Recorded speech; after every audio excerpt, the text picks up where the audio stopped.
पाकिस्तान और नमीबिया का मैच कल दोपहर को 2:30 बजे खेला जाएगा।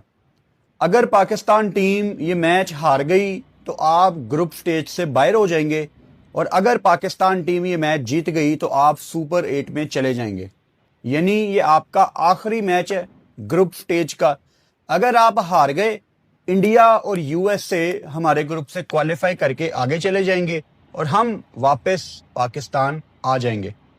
अब मैं कोई आपसे रिक्वेस्ट नहीं करूंगा कि आप कल का मैच देखें, पाकिस्तान टीम को सपोर्ट करें, इनके साथ खड़े हो जाएं, क्योंकि आप लोगों का गुस्सा, आप लोगों की नाराज़गी इस टाइम जायज़ है।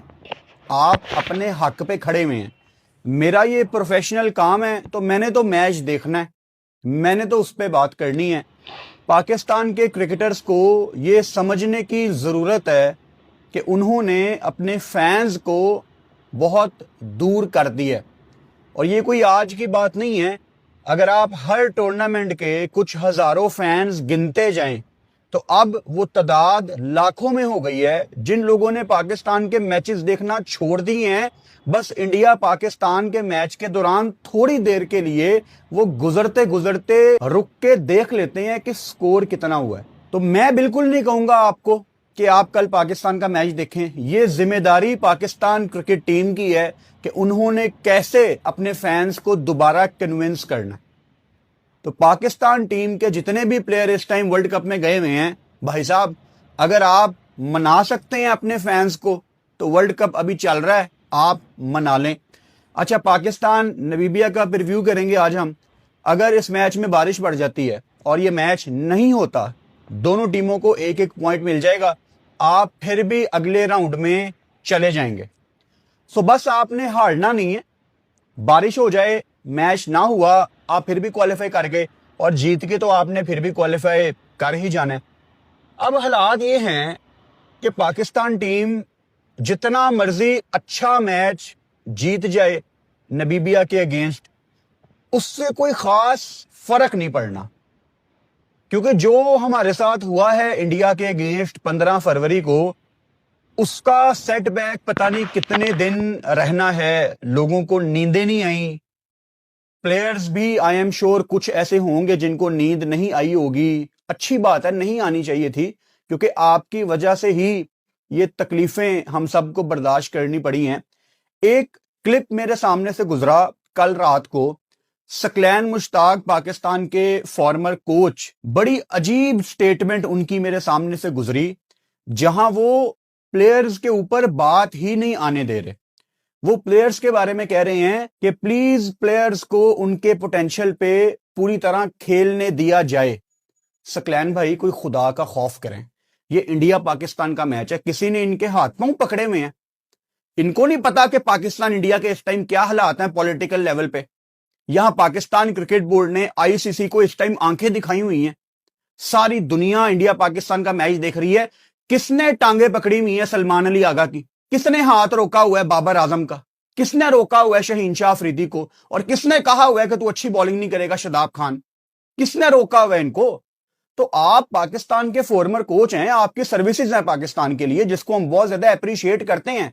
लेकिन क्योंकि अब आपकी डोमेन कोचिंग है, तो आपने टीवी पे बैठ के पाकिस्तान टीम के कोचेस को लताड़ना है। ये जस्टिफाई नहीं करता आपके कैलिबर के साथ। इस बात को एडमिट करें कि इन लोगों ने कितने कितने वर्ल्ड कप्स खेल लिए हैं, इनकी अभी गेम अवेयरनेस नहीं आई। आप बाबर आजम को देख लें, सारी जिंदगी बाबर आजम के फैंस ये कहते रहे हैं कि बाबर आजम की जो क्रिकेट है वो रन बॉल वाली है। बाबर आजम एक एंकर बैटर है, वो इनिंग्स को लंबा करता है। यार, बाबर इंडिया के अगेंस्ट तो आपके मुताबिक कंडीशंस थी। उस्मान खान ने वहां 2 चौके लगा दिए थे, आपने सिर्फ स्ट्राइक रोटेट करनी थी। यानी जहां आपने तेज खेलना होता है वो आपके बस की बात नहीं है, और जहां आपने गेम को डीप ले जाना होता है वहां आप गंदा शॉट मार के, रैश शॉट मार के आप विकेट थ्रो करके बाहर चले जाते हैं। तो आपसे हमारी एक्सपेक्टेशंस क्या हो बाबर, आप खुद ही हमें बता दो। चेंजेस पाकिस्तान को बहुत ज्यादा करने पड़ेंगे नमीबिया के अगेंस्ट। आप सलमान अली आगा जितना मर्जी भाग लो, जितना भागना है भाग लो, you are playing too many allrounders. जिस दिन फहीम ने एक ओवर नहीं किया था और उसकी बैटिंग भी नहीं आई थी, मैंने उस दिन भी यह बात कही थी। जिस दिन फहीम अशरफ ने नेदरलैंड्स के अगेंस्ट आपको गेम जितवाई है नीचे बल्ले के साथ, मैंने उस दिन भी यह बात कही थी कि you are playing too many allrounders. मैं तो इंडिया के खिलाफ कह रहा था कि आपने अगर किसी को ड्रॉप करना है, आप शादाब को ड्रॉप करें। पुरानी वीडियोस मेरी निकाल के देख लो, क्योंकि शादाब को आपने फजूल में पाकिस्तान टीम में रखा हुआ है। मैं आपको याद करवा देता हूं, मोहम्मद नवाज पाकिस्तान टीम में क्यों आया था? शादाब खान की रिप्लेसमेंट बन के। अब शादाब प्लेइंग 11 में वापस आ गया। अब नवाज और शादाब दोनों खेल रहे हैं, यानी आपने किसी एक प्लेयर की जगह ब्लॉक की हुई है। इतने ऑलराउंडर्स खिला के क्या करना है यार आपने? सलमान अली आगा, आपकी कप्तानी में टेक्टिकल मसले थे। माइक हैसन प्रेस कॉन्फ्रेंस में आए इंडिया पाकिस्तान के मैच के बाद, उनसे पूछा गया कि उस्मान तारिक जिनकी इतनी ज्यादा हाइप बनी हुई थी, उनको आप तब लेके आए हैं जब ईशान किशन अपना डैमेज कर चुका था, तो क्या आप उस्मान तारिक को लेट लाए हैं? तो माइक हैसन का जवाब बड़ा डबल स्टैंडर्ड वाला जवाब था। फर्स्ट ऑफ ऑल तो उन्होंने इस डिसीजन को बैक किया कि हमारा एक प्लान था, उस्मान तारिक का एक सर्टन रोल है, जो कि हम भी यही अज्यूम कर रहे थे। बल्कि मैच शुरू होने से पहले मैंने यही बात कही थी कि ये उस्मान तारिक को 11वें 12वें ओवर में लेके आएंगे, क्योंकि प्रमदासा में पहले 6 ओवर्स में रन आएंगे, 7 से 14 में गेम आपकी स्लो होगी, फिर वो पेस उठाएंगे और वहां पे आप उस्मान तारिक को यूटिलाइज करेंगे। लेकिन इंडिया के अगेंस्ट चीजें बिल्कुल मुख्तलिफ हुई हैं। ईशान किशन ने पहले 8-9 ओवर्स में डैमेज कर दिया था।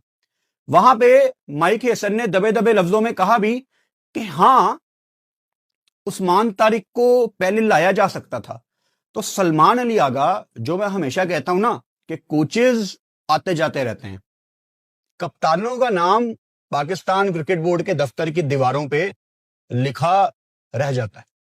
आपका नाम लिखा हुआ दीवार पे, आपकी तस्वीर लगी हुई है कि आप पाकिस्तान के कप्तान हैं। तो आपको वहां पे ये एनालाइज करना चाहिए था कि Shaheen, I am not surprised, पहले ओवर में उसको मार पड़ी। अब मैं मान ही नहीं सकता कि ओरिजिनल प्लान ये था कि शहीन 1 ओवर करेगा। शहीन को आपने ऊपर से कम से कम 2 ओवर कराने थे। अगर आपने चेंज करना था, आपको वहां पे फहीम लाना चाहिए था, नंबर 1। नंबर 2, जहां आपने देख लिया कि अबरार को भी मार पड़ गई है, यानी आपका मेन हथियार था अबरार, उसको मार पड़ गई है। नालायक है वो, बड़े मैचों में उससे बॉल नहीं होती, उसका जिस्म फूल जाता है, उसके हाथ पांव फूल जाते हैं। अब तो हमारे पास सैंपल साइज है उसका बड़े मैचों में। वो श्रीलंका बांग्लादेश के अगेंस्ट करेगा, इंडिया उसके बस की बात नहीं है फिलहाल, बहुत मेहनत की जरूरत है उसको। जब आपने ये देख लिया कि अबरार को भी वो नहीं बख्श रहा, आपको वहां पे उस्मान तारिक को लेके आ जाना चाहिए था। यानी पाकिस्तान टीम का ना बड़े सालों से एक मसला है, चाहे कोई भी कप्तान हो, कोई भी कोच हो, जो प्लान ये बाइट से सोच के आते हैं 99% वही प्लान इंप्लीमेंट होता है। ये अडेप्ट नहीं करते कि यार जो हम प्लान करके आए थे, अगर हमने ये सोचा था कि उस्मान तारिक आखिर में आएगा, 10 ओवरों के बाद आएगा, तो अब क्योंकि हमारा प्लान ए फेल हो गया है, चलो मैं कुछ ऑन फील्ड कुछ नया डिसीजन लेता हूं। कप्तानी के बड़े मसले थे।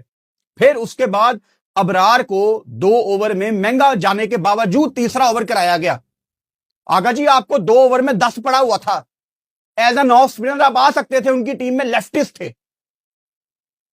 टेक्निकल मसले मसाइल हुए हैं, गलतियां हुई हैं, और वो अलहदा बात है कि ये गलतियां इतनी ज्यादा अगर ना भी होती, मैच ऐसे फिर भी हारना सी, क्योंकि गैप बहुत बड़ा है।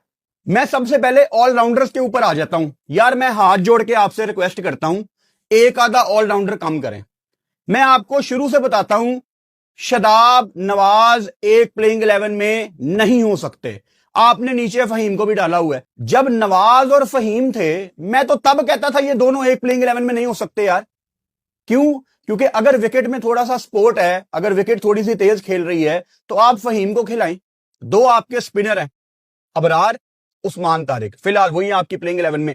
तीसरा साइम अयूब है जो कि परमानेंट मेंबर है। चौथा आगा खुद कप्तान है। और यार 4 स्पिनर घट ने, तुसी शादाब भी ले आना है, तुसी नवाज भी ले आना है, तो कंफ्यूजन तो होगी। आगा यू विल फील हेल्पलेस कि मैंने किस किस को बॉल करवानी है। आप कंफ्यूज हो जाओगे, और ये कंफ्यूजन मेरी जान के रोटे आप खुद अपने लिए पैदा कर